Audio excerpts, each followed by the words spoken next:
Um, if we're not going to use the word deity or God, I don't have a problem with those necessarily, but I understand like essentially the colonization verbiage is doesn't sit well.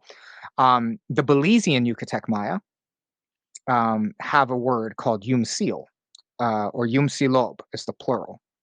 And this basically is like your living concepts that permeate as forces of nature.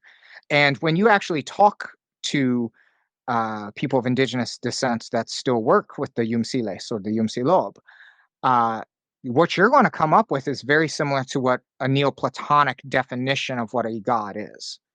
So we are talking about essentially more or less the same working definition of a high conceptual entity. So not land spirits, nothing like that. You're talking Hmm. about like your major archetypical forces that Right. conduct reality. Right. So that's deity worship, similar that you would find across many pagan societies. Then you have ancestral veneration. Um, I'm sure everybody in the audience is somewhat familiar with ancestral veneration, whether it is more indigenous, Afro based, and European based, Far Eastern based. However, I will say, and this isn't necessarily exclusive to the Maya, but the Maya certainly classic period Maya have a very well documented like system of how to work with ancestral forces. In the classic period, essentially, the ruler known as the Ahau, or Ahau, people say it translates to Lord.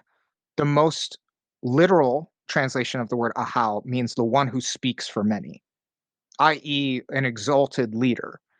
You could say a ruler, I guess, but there is an added bit of cultural honor, I guess you could say, to the distinguishment of an Ahau. But essentially, these guys were like your metaphysical quarterbacks. So I'm sure your audience is also very familiar with the idea of intermediary spirits, Mm. such as like a Saint Cyprian, or even like a Melchizedek. Skirlin's a little different, but something that was originally a human Hmm. that serves as an intermediary to other higher or like major principalities, whether they're above or below, right? The ancient kings of the Maya were all intermediary spirits. Like they were all initiated in elaborate chamber rituals, and they had an obligation to the city state. And even after they died, they would be patrons of the city state. So these Ahau, they were they had metaphysical capabilities.